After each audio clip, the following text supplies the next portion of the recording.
tanımadın yüzü, adalet hakkın sözü. Yaşlar idi diyarım, geleceğe bakan gözü. Siz tanımadın yüzü, adalet hakkın sözü.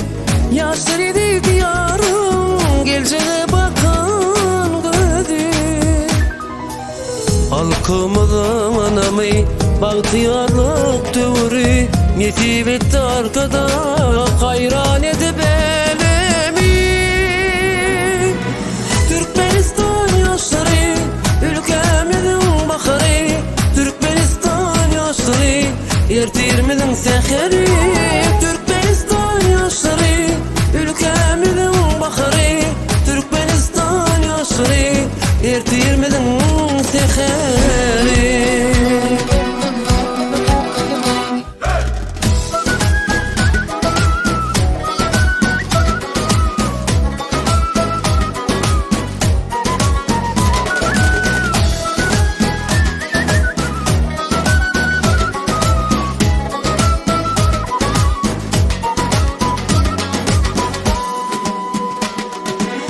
Ülkenin her karayışı yine kimi temidir.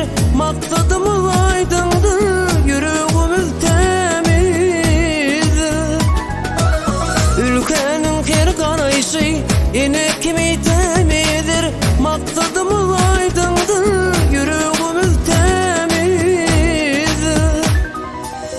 Bütün elem büdüşün dostluk konumudur. Her gelene eğilimiz mehir bilinsin.